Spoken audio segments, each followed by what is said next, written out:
सीधे बैठेंगे, नीचे नीचे, ठीक है।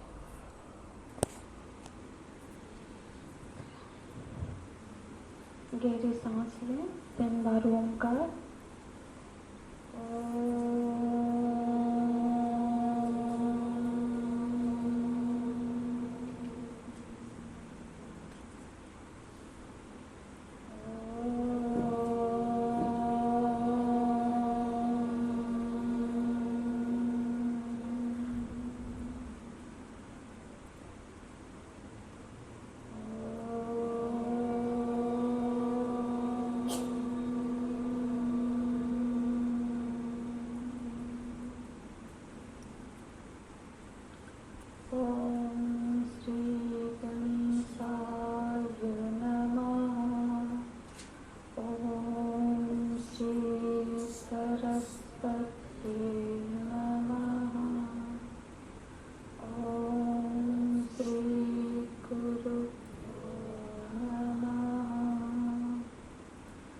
गुरुर्ब्रह्मा गुरुर्विष्णुः गुरुर्देवो महेश्वरः गुरुः साक्षात् परं ब्रह्म तस्मै श्री गुरवे नमः। सदाशिवसमारम्भाः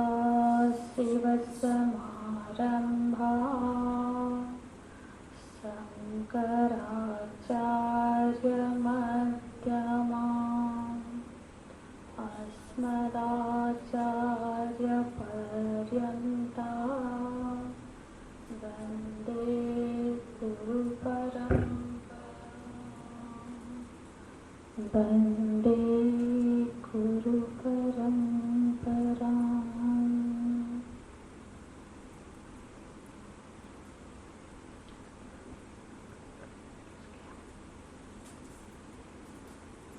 सबके पास है वो जो गिर गया ना पेपर,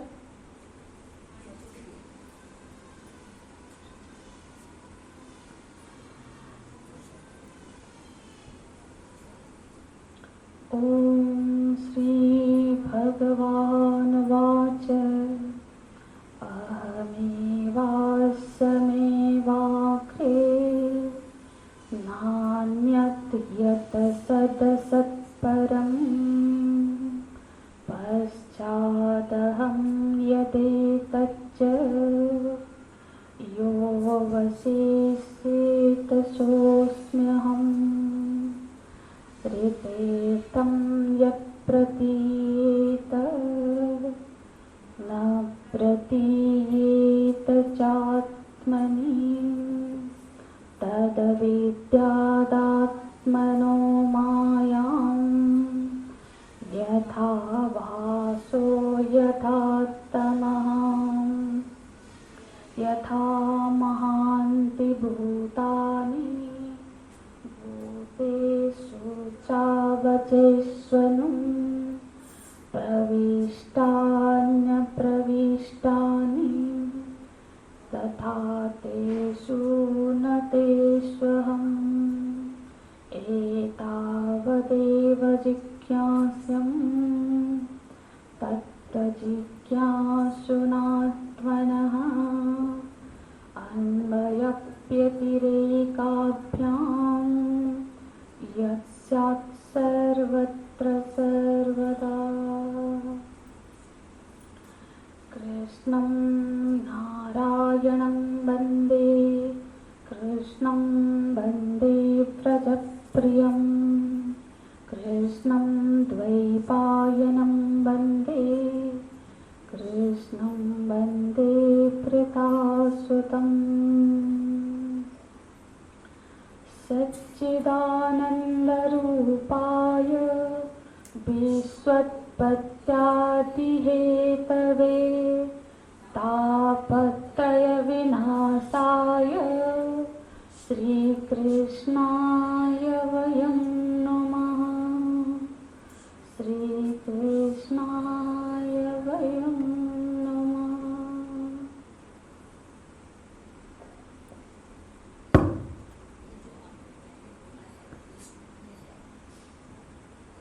ये पेपर हमने बनाया है, वो दूसरे खंड में, दूसरे अध्याय में है, पर वो ढूंढना मुश्किल है। ये पेपर दे देंगे हमने, है ठीक है। अभी तो आप श्रवण करिए, छोड़ दीजिए।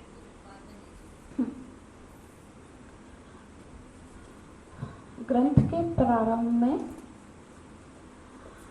सच्चिदानंद स्वरूप भगवान को प्रणाम करते हुए, ग्रंथ के व्यास श्री सुखदेव जी को प्रणाम करते हुए ग्रंथ में प्रवेश करते हैं। बोलते हैं तीसरा श्लोक, पहला दोनों हमने देखा था। नैमिषे सूतमासीनम् अविवाद्य महामतिम् कथामृतरसास्वाद कुशल शौनको ब्रवीत्। नैमिषारण्य में आप सबको पिछले कक्षा में थोड़ा भी परिचय कराया था। नैमिषारण्य एक स्थान है। हाँ, तो जब एक बार ऐसा हुआ, जब सारे संतों ने, ऋषि मुनियों ने भगवान ब्रह्मा जी का बहुत तपस्या की और उनसे ये जानना चाहा कि कौन सा वो जगह है जहाँ साधना हम करें, जो साधना के लिए सर्वश्रेष्ठ स्थान कौन सा है। तो ब्रह्मा जी ने उनको एक चक्र दिया। बोले कि ये चक्र के पीछे पीछे आप जाओ, जहाँ ये चक्र स्थिर हो जाएगा वही स्थान सर्वोत्कृष्ट है साधना के लिए। तो वो चक्र जाते जाते फिर वो चक्र लखनऊ के पास गोमती नदी के किनारे एक स्थान पर बिल्कुल स्थिर हो गया। उसी को चक्र तीर्थ बोलते हैं, वही नैमिषारण्य है। वहाँ भगवान अरण्य के रूप में विराजमान करते हैं। तो एक तो ये अर्थ है नैमिषारण्य का। दूसरा, अपने पे यदि खटा के देखे तो वो जगह जहाँ हमारा मन भटकना बंद कर देता है, स्थिर हो जाता है, शांत हो जाता है, वही हमारे लिए नैमिषारण्य है और साधना के लिए सर्वोत्कृष्ट स्थान है। हाँ, जैसे बहुत बार ऐसा लगता है ना, यहाँ आके बहुत शांति लगती है। जैसे हमारे आश्रम में भी आके बहुत लोग बोलते हैं, जैसे सिद्धवाड़ी जाते हैं तो हमको बहुत शांति लगती है। तो ऐसे कोई कोई जगह भी होती है, स्थान की भी अपनी महिमा है। तो वो जगह जहाँ हमारे मन जो वृत्तियों में भटक रहा है निरंतर, वो जहाँ शांत हो जाता है, वो सर्वोत्कृष्ट स्थान है। और निमिष का अर्थ होता है जो पलक झपकना, इतने समय को निमिष कहते हैं, है ना। तो एक निमिष, वहां पे भगवान ने निमिष मात्र में सारे असुरी प्रवृत्ति को नाश कर दिया था, सारे असुरों को वहां नाश कर दिया था। तो हमारे अंदर भी वहां क्या होता है ना, वहां पहुंचने मात्र से हमारे अंदर के जो सारे आसुरी वृत्तियां हैं, काम क्रोध सारे वृत्तियां वहां शांत हो जाते हैं, नष्ट हो जाते हैं। तो इसीलिए साधना के लिए ऐसे ही नैमिषारण्य में हमको जाना चाहिए। तो क्या हुआ, नैमिषारण्य में 88,000 ऋषियां एक बार क्या कर रहे थे, ब्रह्म यज्ञ कर रहे थे, भगवान की प्राप्ति के लिए यज्ञ कर रहे थे। ठीक है। और आप सब जानते हैं जो सात्विक यज्ञ होता है ना, वो सूर्य अस्त के बाद नहीं होता है, सूर्य अस्त के बाद विराम होता है। कुछ मतलब कुछ तामसिक यज्ञ जो सारे साधना के लिए ऐसे करते हैं, वो तो रात को भी करते हैं। जो कपाल क्रिया है वो तो बिल्कुल कामना में बसीभूत होके, वो अलग चीज है। जो सात्विक यज्ञ होता है देवताओं के उद्देश्य से, वो सूर्य अस्त के बाद नहीं होती है। तो ऐसे ही वो लोग यज्ञ कर रहे थे। जब यज्ञ के लिए सम्मिलित होते हैं ना, दिन में यज्ञ चलता है, शाम को संध्या आदि से निवृत्त होके फिर वो क्या करते हैं, जप सत्संग आदि साधना करते हैं। तो ऐसे ही एक बार सूत मुनि वहां नैमिषारण्य में उस समय वहां उपस्थित हुए। सूत जी कौन है? जी, व्यास जी के शिष्य रोमहर्षण जी के पुत्र विश्वसवा उनका नाम है। उनको सूत कहने का अभिप्राय है उन्होंने सारे शास्त्रों को श्रवण किया। हाँ, मतलब अत्यंत विद्वान है, सारे पुराणों और वेदों में पारंगम है और वो भगवत कथा ही करते हैं, है ना। देखो जो सूत होता है कभी कभी वो एक जाति को भी है, पर यहाँ वो बहुत श्रुत, बहुत सुने हैं, बहुत श्रवण किए हैं। पहले तो श्रवण करके ही ज्ञान अर्जन करते थे ना, तो श्रवण से जो ज्ञान उनकी प्रगाढ़ता है, इसलिए बहुत श्रुत के हिसाब से उनको सूत कहते हैं। और एक सूत जाति भी है, वो उस जाति से भी थे जैसे कि यदि माता ब्राह्मण हो और पिता क्षत्रिय हो तो उनके जो संतान होते हैं उनको सूत कहा जाता है। और यहाँ एक देखो, जो सारे ब्राह्मण हैं, जो सारे यज्ञ कर रहे हैं, वो तो बहुत ही वेदज्ञ ब्राह्मण है, पर वो जैसे सारे ब्राह्मण होने के बावजूद भी जैसे ही उन्होंने सूत जी को देखा, उनके सामने सबने नतमस्तक किया, उनको प्रणाम किया। देखो ज्ञान की महिमा होती है। अब जैसे कोई कर्म कांड करना है तो ब्राह्मण ठीक है, वहां हमने ढूंढा, पर ये इससे भी हमको ये सीख लेनी है, जब हम कथा श्रवण करना चाहते हैं, भगवत नाम और उनकी रस, उनकी लीलाओं का श्रवण करना है, तो वहां कोई जाति पाति वो सब देखना नहीं, क्योंकि वो बड़े बड़े विद्वान ब्राह्मण हैं और वो सूत जी को बड़े उच्च आसन में बिठा के उनको प्रणाम करके उनसे प्रश्न करते हैं। तो इसे क्या हुआ, तो ऐसे सूत जी जब वहां पधारे तो सूत जी को सबने आसन में अभिष्ट किया, विराजित किया। और उनका जो लीडर थे, देखो यज्ञ में भी एक मुख्य यज्ञ मतलब याज्ञिक होते, मुख्य जो ऋषि थे उनका नाम है शौनक ऋषि। वो सबसे ज्ञानी भी थे और सबसे वयोवृद्ध भी थे। हाँ, तो ऐसे जो शौनक जी है वो सबके बिहाफ में उन्होंने सूत जी को प्रणाम किया और प्रश्न किया। देखो शौनक जी के बारे में बताते हैं, कथामृत रसा स्वाद कुशलः। देखो उनके क्या बोल रहे हैं, वो कथामृत का स्वाद लेने में कुशल है।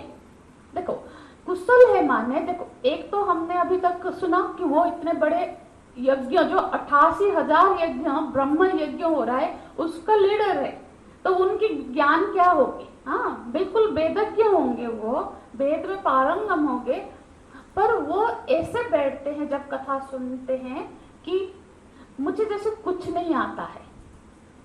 जब हम कुछ जान, मेरे को भी आता है भाव से बैठेंगे ना, तब हम उस कथा का इतना आनंद नहीं ले पाएंगे।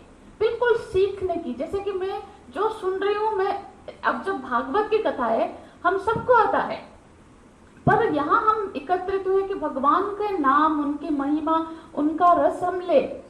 कोई नया चीज कोई सुना रहा है, कोई सुन रहा नहीं है, ये हम सब श्रवण कर रहे हैं, रस ले रहे हैं कथा का।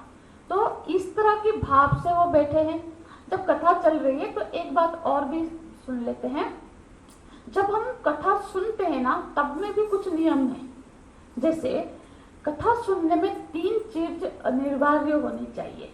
ऐसा जरूरी भी नहीं है कि वो बिल्कुल वो हो तभी कथा में आए, कथा सुनते सुनते भी हम में वो सारी सामर्थ्य आने लग जाएगी। क्या? पहला चीज है कि कथा में मतलब मन में एकाग्रता हो, ठीक है। दूसरी, निर्मल चित्त हो, मन निर्मल हो।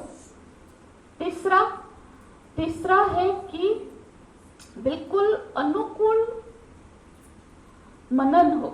मैं समझाऊंगी। देखो पहला क्या बताया था, एकाग्रता, मन में एकाग्रता हो। जैसे हम सब यहाँ बैठे, तन को तो हमने यहाँ बिठा दिया, ठीक है, तन को बिठा दिया, पर फिर क्या हुआ, मन यदि कहीं और है तो क्या होगा, भले ही कान तो खुले ही है, कान में हमारी वो कथा का आवाज तो जा रही है। 2 बार बोला, ओह आपने क्या बोला, ध्यान नहीं, क्यों, मन नहीं था।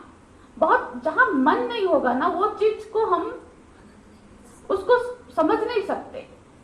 तो सुन असल में शरीर, कान नहीं रहा है, सुन मन जब कर्म इंद्रियों के साथ होता है तभी श्रवण की क्रिया हो रही है। स्वाद भी जब हम सोए हैं कोई दे देगा तो हम नहीं जान पाएंगे, वहां मन का उपस्थिति होगा तभी उसका स्वाद को हम जान पाएंगे, है ना। देख रहे हैं, ऐसे ही बैठे हैं, कोई हमारे सामने चला गया, अरे मैंने ध्यान नहीं दिया, कोई गया, जब मन होगा तभी जाकर दोनों का सम्मिश्रण होगा, दोनों साथ होंगे, तभी जाके वो क्रिया संगठित होगी। तो एकाग्रता के पूर्व साइड से हम सुनेंगे तभी कथा हमारे अंदर आएगी। हम कथा में होना और कथा हम में होने में फर्क है। हम भले ही कथा में हैं, पर जब तक कथा हमारे अंदर नहीं जाएगी तब तक वो जो फल है, कथा का अमृत रूपी फल है, वो प्रकट नहीं होगा, है ना। जैसे कि हम लोगों को बड़ा भूख लगी है, जोरों की भूख लगी है, और डाइनिंग टेबल में हमारे सामने कई तरह के मिठाइयाँ, व्यंजन आदि, हाँ, जैसे कि क्या, पराठे, पंजाबी में पराठे, छोले भटूरे, हाँ, सारे चीजें ऐसे रखे हुए हैं। क्या वहां रखने मात्र से, वहां बैठे हैं, हमारे चारों तरफ बहुत स्वादिष्ट स्वादिष्ट व्यंजन रहने से हमारा भूख मिट जाएगा, हमको संतोष हो जाएगा? ये तब होगा जब उसमें से कुछ हमारे अंदर बैठे, तभी हमको तृप्ति मिलेगी, तभी हमको भूख मिटेगा हमारा, है ना।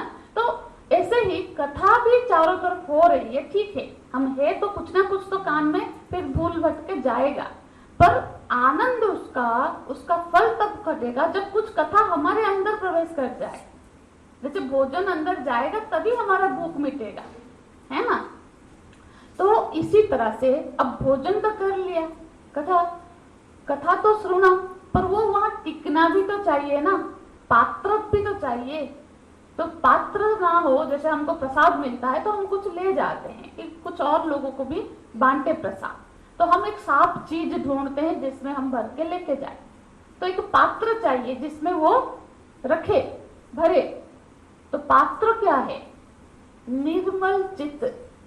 अब चित्त निर्मल ना हो, विक्षिप्त हो, मल से भरा हो, तो फिर वहां हमने सुना, ध्यान से भी सुना, पर जाते जाते ही सारा सपाट नहीं रहता है। यदि वो टिके तो उसके लिए चाहिए कि अंतःकरण, जो मन है, वो निर्मल हो। दो चीजें हो गई। तीसरा क्या है? मनन, अनुकूल मनन।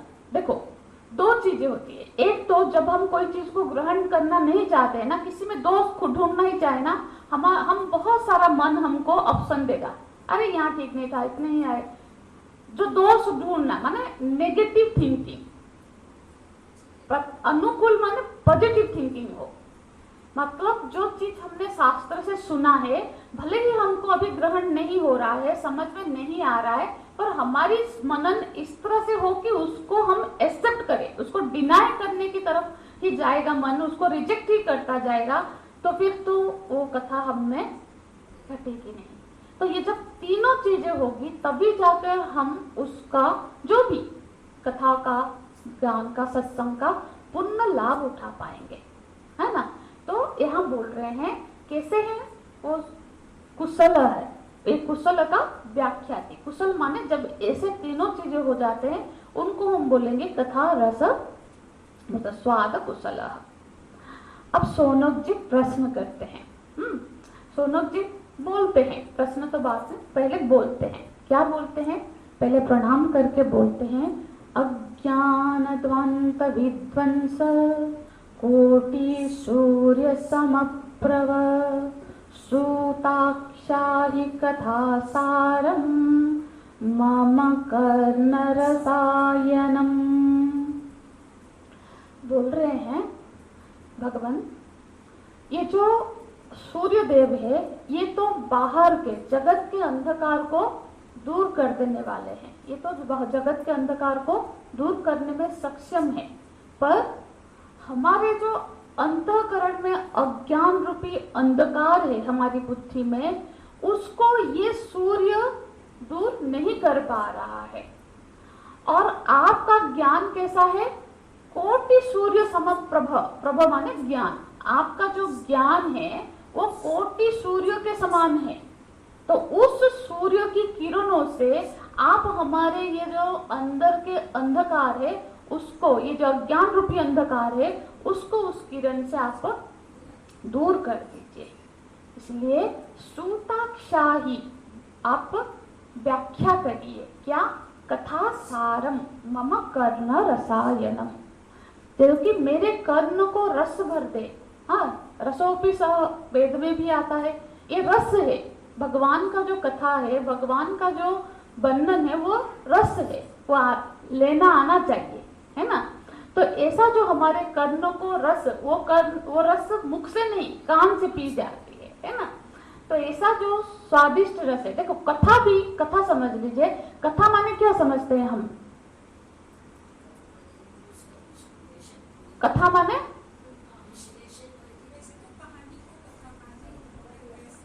देखो साधारणतः यही समझ है हमारी कि जो कहानी है उसको हम कथा बोलते हैं, पर असल में कथा माने कथयंती, जो कहना है, माने बोलने को, कहने को कथा कहते हैं, ठीक है। पाणिनि व्याकरण में ऐसा है कि जो कहता है, जब हम कुछ बोल रहे हैं इसका अभिप्राय क्या होता है? दूसरे को समझा देना, बोध करा देना। ऐसा जो बोध करा देने वाला ज्ञान है उसको बोलेंगे कथा, ठीक है।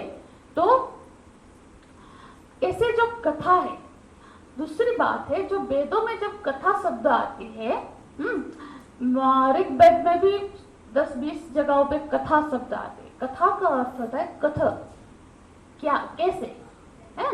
ये जो भगवान का स्वरूप कैसा है, तो प्रश्न, ये उनका वो कैसे अवतार लेते हैं, जो इंद्रिय गोचर नहीं है, वो कैसे सबके सामने प्रकट होते हैं, मतलब इस तरह की कथा। हाँ, जैसे हम बोलते हैं राम कथा। राम कथा माने राम जी की कहानी नहीं, राम कथा माने जिसमें राम जी कौन है, वो कैसे है, उनका स्वरूप कैसा है, क्या क्या लीलाएं उन्होंने की है, जहां वो वर्णन होता है उसको बोलते हैं राम कथा। कथा का अर्थ जिसमें भगवान के वर्णन है ना। कथा मतलब कहानी ही, कहानी नहीं है। वो क्या होता है ना, रूढ़ी प्रयोग होने लग जाता है, फिर धीरे धीरे अपभ्रष्ट होके इस तरह का प्रयोग कहानी को कथा कहने लग जाते हैं। हाँ, तो ये असल में कथा का अर्थ कहानी नहीं है।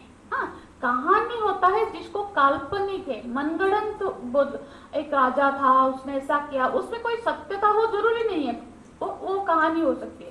कथा कहानी नहीं होती है, कथा तो सत्य का उद्बोधन होती है, ठीक है।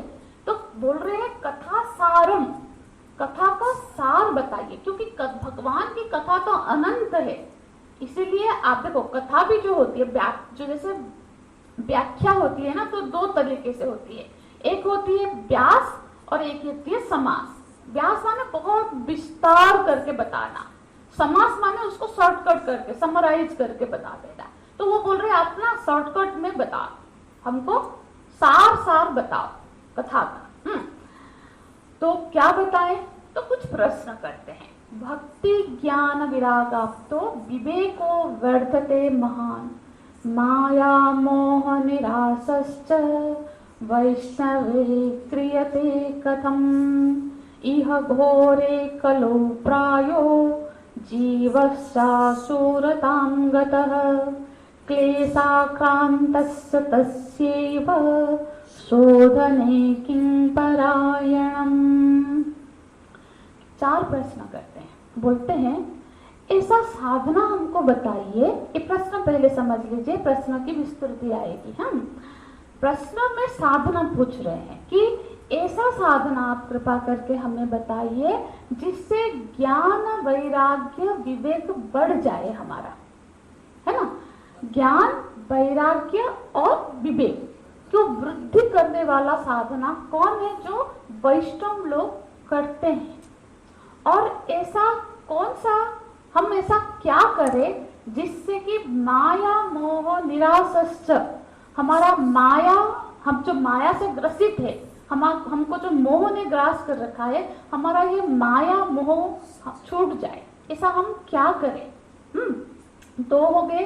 फिर बोल रहे हैं यह घोरे कलु प्रायो जीवश्चासुरतांगतः क्लेशाकांतश्च तस्यैव शोधने किं परायणम्। बोल रहे ये जो कलियुग है ना, ये कथा तो कलियुग में ही हो रही है, क्योंकि परीक्षित की कथा आएगी इसमें। परीक्षित तो कलियुग के अंत में है, उसके बाद ही कथा हो रही है ना। तो नहीं नहीं, शुरू में नहीं, मतलब शुरू ही मतलब कलयुग में ही हो रही है, क्योंकि कलयुग का शुरू तो परीक्षित के समय में ही हो गया था। तो बोल रहे हैं कि इस घोर कलयुग में ऐसा हुआ है कि सबके अंदर की आसुरी वृत्तियां प्रबल हो गई है। देखो, युग का भी प्रभाव होता है। हाँ, हम चाहे कितना कोशिश करें ना, ये युग के प्रभाव से हमारे अंदर लोभ मोह, कुछ करने जाते हैं फिर अरे रहने देते हैं, काम आएगा, मतलब ऐसे भावनाएं हमको पीछे से खींचती है ना।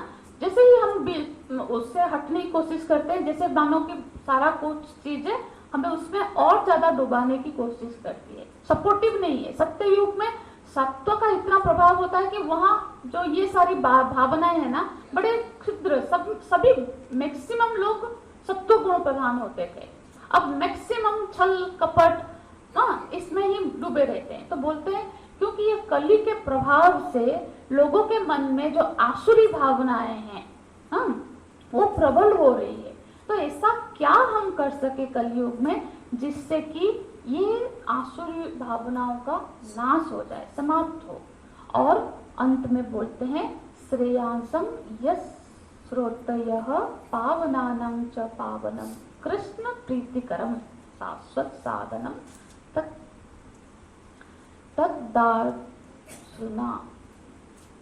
सुना।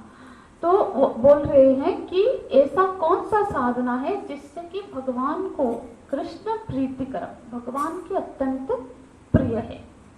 तो मोटा मोटी उन्होंने साधना पूछी है कि हम ऐसा क्या करें जिससे कि हमारा भक्ति वैराग्य आदि वृद्धि हो और हमारे अंदर की जो काम क्रोध मोह लोभ आदि दुर्बलता है वो दूर हो और हमें आसानी से सहज साधना बताइए जो सहज ही हमको भगवत प्राप्ति करा दे। साथ ही साथ ये भी बताते हैं कि चिंतामणि लोक सुखम सुरदु स्वर्ग संप्रदम।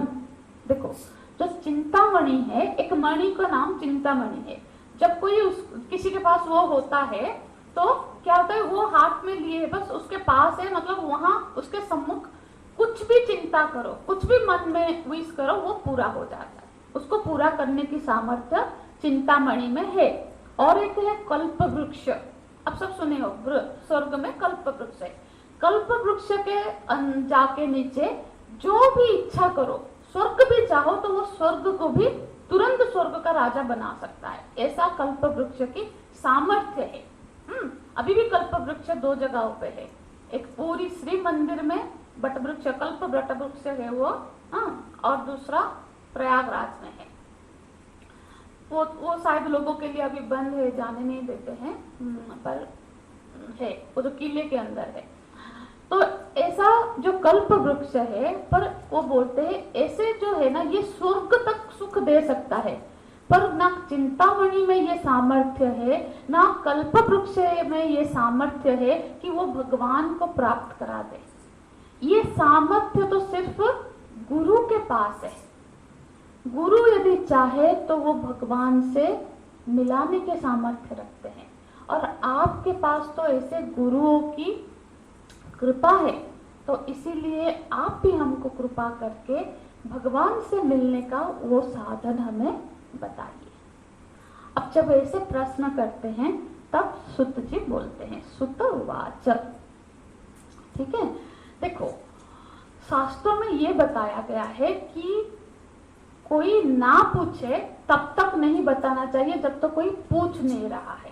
ठीक है, दूसरा, तब यदि कोई बिल्कुल अश्रद्धा, मतलब कोई श्रद्धा नहीं है, श्रद्धा रहित होकर ऐसे ही पूछ रहा है, अनादर करते हुए पूछ रहा है, तब भी उत्तर नहीं देना है, चुप ही रहना है। पर क्योंकि यहाँ समर्पण के साथ श्रद्धा के साथ प्रश्न किए हैं, तो इसीलिए सूत जी बड़े प्रसन्न होते हैं। प्रीति ही सोनक चित्ते तु ये तो बच्मी विचार्य च सर्व सिद्धांत निष्पन्नम संसार भयनाशनम। दोनों श्लोक को एक साथ देखेंगे, 9 और 10। भक्तोर्धवर्धनं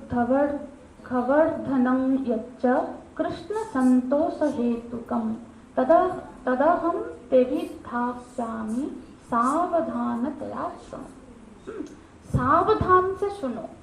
अब देखो ये शब्द को समझो, सावधान में सुनो, क्योंकि जब कोई बहुत महत्व का चीज हम किसी को देते हैं, बड़ा मूल्यवान चीज देते हैं, तो उसको केयरफुल करते, अरे बड़े सावधान से, ये कोई ऐसे चीज नहीं है, ये बड़ा कीमती चीज है।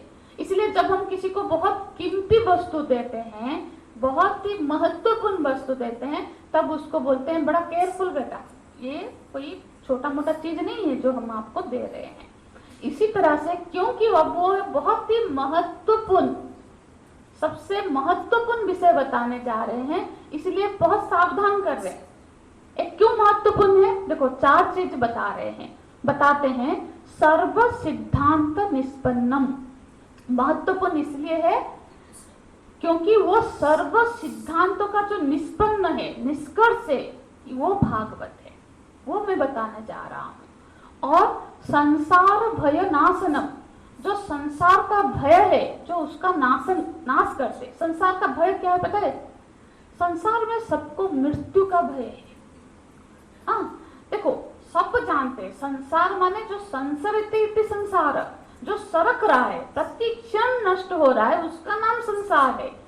और हम लोग का कैसा मोह है, उल्टी समझ है कि हम उसको बचाए रखना चाहते हैं, जो कि जन्म से ही सरक रहा है, मृत्यु की तरफ धा रहा है। हम चाहते हैं ये बचा रहे, ये बना रहे। ये सबसे बड़ा मोह है हमारा, हर चीज यहाँ नष्ट प्राय है ना। तो ऐसे संसार का जो भय हमारे अंदर है, ऐसे संसरण का, नष्ट हो जाने का जो भय है ना, उससे ये बचाता है, उससे इसका नाश कर देता है, इस भय को नष्ट कर देता है। और क्या करता है? भक्त्यो घवर्धनम यच्च, भक्ति का वर्धन करता है। और सबसे बड़ा चीज है कृष्ण संतोष हेतुकम, जो कृष्ण जी को संतोष प्रदान करने वाला है, उनकी प्रीति करने वाला है। ठीक है, ऐसा जो एकमात्र शास्त्र है, क्या है? 11वें नीचे का पंक्ति, श्रीमद् भागवतम शास्त्रम कलोकीरेण भाषितम। ये जो कली काल में जो सबसे उत्कृष्ट, जो इन सारे फलों को देने वाला है, ऐसा जो शास्त्र है वो एकमात्र श्रीमद् भागवत ही है। तो पर क्या बोलते हैं 12वें में नीचे देखना, बोलते हैं जन्मांतरे भवेत् पुण्यम तदा भागवतम लभेत्। पर ऐसा नहीं है कि ये सबको मिल जाता है। जन्मांतर पुण्य, बहुत जन्मों का जब पुण्य जागता है ना, ऐसे पुण्य के प्रभाव से हमको ऐसे भागवत की श्रवण की प्राप्ति होती है ना। तो बोलते हैं ऐसा जो भागवत है, यही सारे शोकों और मोह से मुक्त करने वाला है। इसलिए हे सोनक, ऐसा ही प्रश्न, जैसा प्रश्न अभी आपने पूछा, ऐसा ही प्रश्न एक बार परीक्षित जी ने सुखदेव जी को पूछा था। तब ये कथा सुनो। देखो सुखदेव परीक्षित का जो व्याख्या है प्रथमा स्कंद में आएगा। अभी हम महात्मा का वर्णन में बस थोड़ा सा उनका वहां हम उनका विस्तार रूप में देखेंगे। परीक्षित एक बार ऐसा हुआ कि परीक्षित जी को शाप मिला कि वो 7वें दिन उनकी मृत्यु हो जाएगी। तो उन्होंने अपना सारा राज्य पाठ अपने पुत्र को देके वो गंगा किनारे आके बैठ गए, है ना। अब यहाँ समझो 7वें दिन हम सब भी परीक्षित ही है और हम सबकी मृत्यु भी 7वें दिन ही होने वाली है ना। क्योंकि 8वां दिन तो है ही नहीं। इस 7 दिनों में से किसी ना किसी दिन हमारा मृत्यु हमारा इंतजार कर रहा है। किस क्षण आएगा किसी का कोई नहीं पता। इसलिए जल्दी से जल्दी, क्यों जैसे वो 7 दिन में मर रहे हो तो तुरंत सब छोड़ के चले गए। हमारी भी वही स्थिति है। हमें भी उसी किसी दिन में 7वें दिन, आज से जब भी 7वां दिन गनोगे तो जो डेट है उसका डेट आएगा, तारीख। तो क्या बोलते हैं, ऐसा जो परीक्षित जी है और जब वहां बैठ गए, वहां सुखदेव जी पधारते हैं और उनसे परीक्षित जी यही प्रश्न करते हैं कि जो मरने वाला है, आगे हम देखेंगे प्रथम स्कंद में बहुत सुंदर प्रश्न करते हैं, है ना। देखो जब प्रश्न अच्छा होता है ना तब बताने वाले को भी अच्छा लगता है, क्योंकि अब सोनक जी का जो प्रश्न है वो सबके हित के लिए है ना। अब जाए बोले रे मेरी तबीयत कैसे खराब हो रही है, मेरे बच्चे की शादी नहीं हो रही है, हम लोग ऐसे महात्मा के पास भी जाएंगे तब भी अरे ऐसा ऐसा हो रहा है, बस तबीयत तो बिल्कुल ठीक ही। अरे जो सारे भवरोगों का समाधान करने वाला है उसका प्रश्न है ये। अब एक छोटे छोटे परिस्थिति या छोटे छोटे प्रॉब्लम को कितना सॉर्ट आउट करोगे, जो सारे शोकों को मूल से मिटा देने वाला है, ऐसा प्रश्न है। तो जब ऐसा प्रश्न आता है तो फिर जो वक्ता होता है वो भी बड़े चाव के साथ भगवत कथा सुनाता है। नहीं मेरे ना तबीयत ठीक नहीं होती है, बच्चे की शादी नहीं हो रही है, पोता हो गया, अब पोते की शादी की चिंता। अब चिंता करने वाले का चिंता कभी नहीं खत्म होने वाला, वो ना करने की शैली आए तभी निकल सकते हैं, है ना, क्योंकि चिंता का कोई एंड नहीं है। तो क्या हो रहा है, बोल रहे हैं परीक्षितम कथा वक्तुम सभायाम संस्थिते सुखे सुखे सुधा कुंभम गृहीत्वेव देवा तत्र समागमम। तो वहां पे जब कथा शुरू होने जा रहा था तब क्या हुआ, देवता लोग अमृत का कलश लेके आते हैं, है ना। देखो कथा की महिमा गा रहे हैं क्या कि देवता लोग आके बोल रहे हैं अरे परीक्षित जी को मृत्यु का ही तो शाप मिला है कि शतक्षर डस लेगा और मर जाएंगे, चलो हम इसका समाधान कर देते हैं, अमृत पिला दो, मरेंगे नहीं, आप उनको अमृत पिला के विदा करो, हमको कथा अमृत सुनाओ। तो क्योंकि देखो देवता लोग बड़े स्वार्थी होते हैं, आपने बहुत बार देखा होगा, और बड़े भयालु है देवता। हमेशा इंद्र को भय लगा रहता है कि मेरा पद कहीं कोई छीन न ले, इसीलिए वो इधर उधर भटकता है। तो वो बोलते हैं तुम लोगों ने अमृत पी के क्या पा लिया, ये भय नहीं छूटा तुम्हारा, ये कुटिलता नहीं छूटी, स्वार्थ नहीं छूटा। अब कथा तो तुम्हें मिली, ऐसे यदि भक्त बन के आते कथा श्रवण के लिए तो कथा तो सबके लिए है, पर क्योंकि तुमने व्यापार बुद्धि से आए इसीलिए तुम्हें ये कथा नहीं प्राप्त हो सकती, क्योंकि तुमने कथा का निराकार किया। कितने पैसे, अरे पैसे से भगवान, ये जो ग्रंथ है ना भागवत, ये भगवान का ही विग्रह है। क्या कथा में भागवत को खरीदा जा सकता है? भगवान को क्या पैसों से आप खरीद सकते हो? तो फिर वो आके बताए, तो बता रहे हैं क्या, एक बहुत सुंदर श्लोक यहाँ पे है, वो सुधा को कथा लोके को काचह को मणि मरहान, मतलब जो कांच है, कांच के टुकड़े के साथ तुम इस महान मणि की कंपैरिजन कर रहे हो।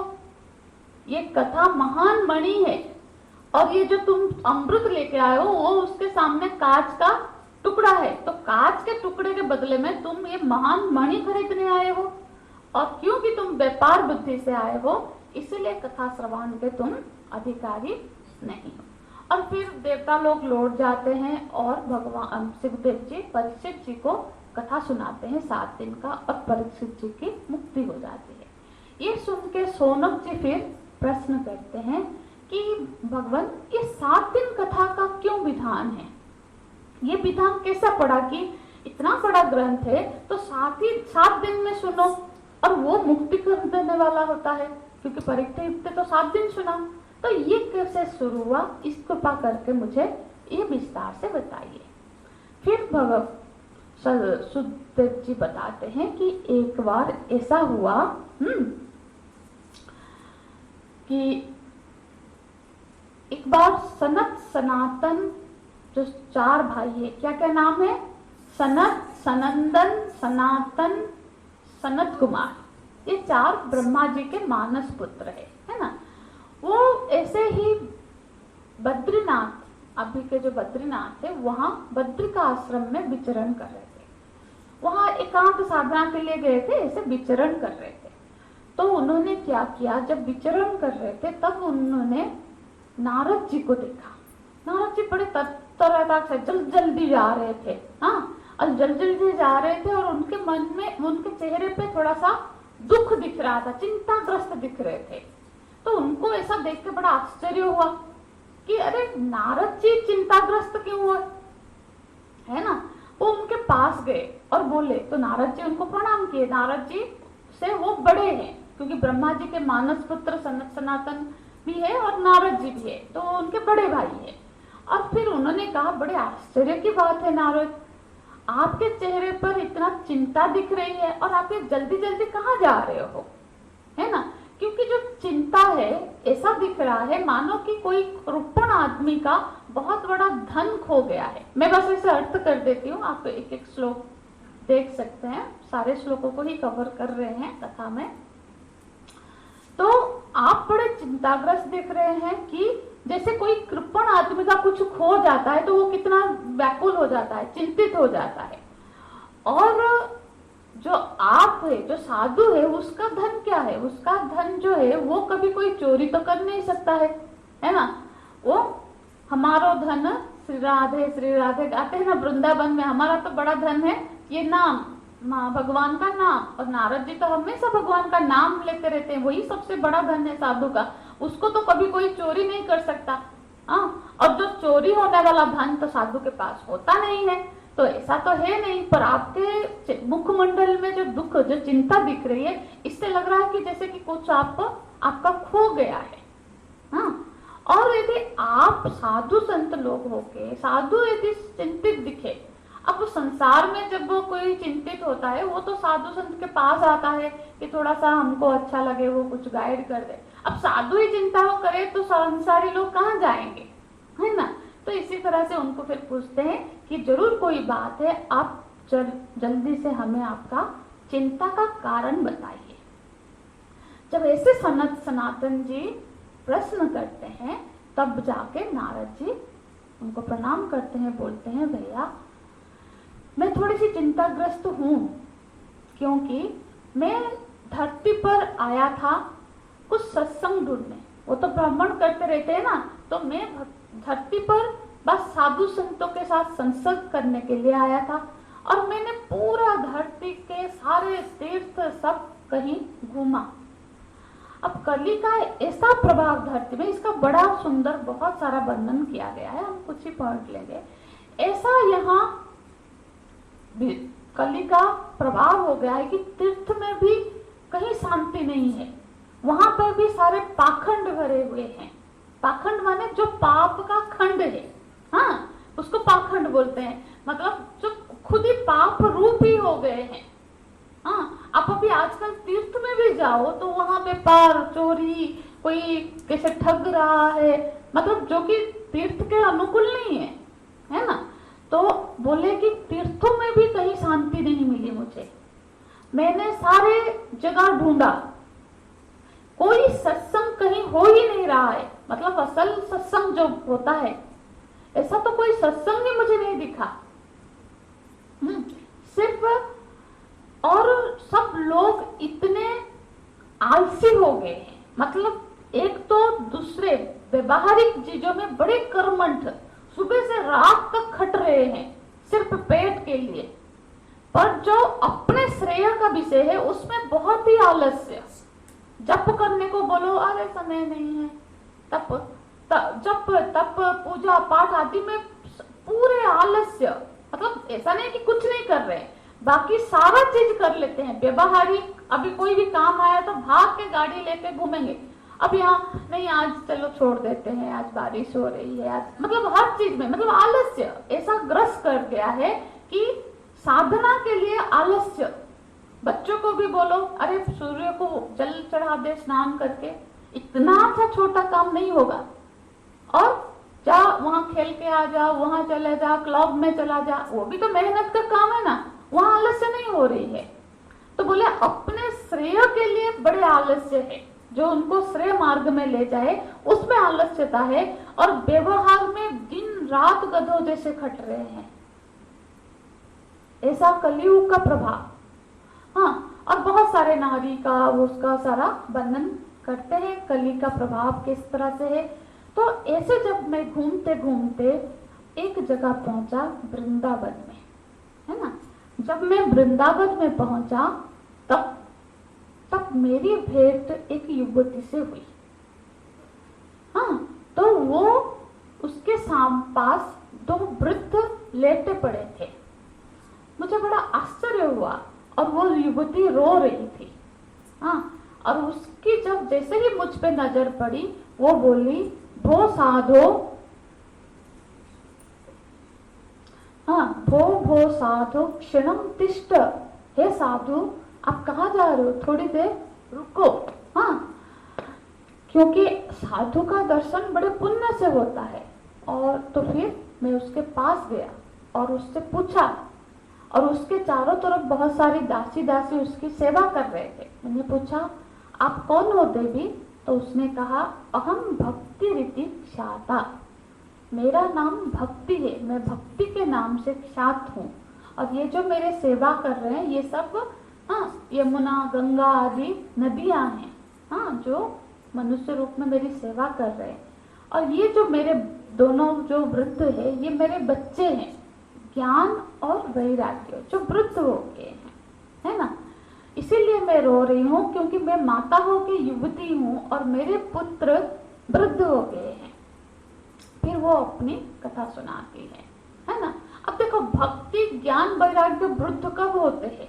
जब लोग उनका प्रैक्टिस बंद कर देते हैं। जब हम भक्ति नहीं करेंगे, ज्ञान मार्ग में नहीं जाएंगे, वैराग्य का अनुष्ठान नहीं करेंगे, हाँ, आचरण नहीं करेंगे, तो फिर तो वो वृद्ध होंगे ही, है ना। इस तरह से इसका मतलब है कि अब समाज में भक्ति, ज्ञान और वैराग्य कम हो गई है। लोग भक्ति और ज्ञान वैराग्य का आचरण नहीं कर रहे हैं। तो भगवान नारद जी फिर भक्ति के साथ संवाद करते हैं। फिर हम आगे के गुरुवार को बोलेंगे। थोड़ा सा नारद जी आप थोड़ा संकीर्तन कर लीजिएगा अम्मा, और फिर आरती। आज कौन आरती करेगा? 4 लोग आरती गा लीजिएगा।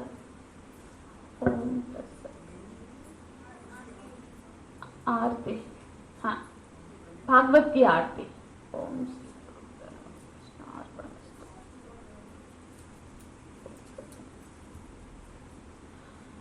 कोई भी 4 लोग जो सेकंड लाइन के, क्योंकि पहले लाइन के हो गया था, सेकंड लाइन का 4 लोग, कोई नया है तो हाँ आप करो, वो बजाएंगे, फिर धुन करें। आरती पहले कर देते फिर धुन, तो बंद कर देंगे मोबाइल।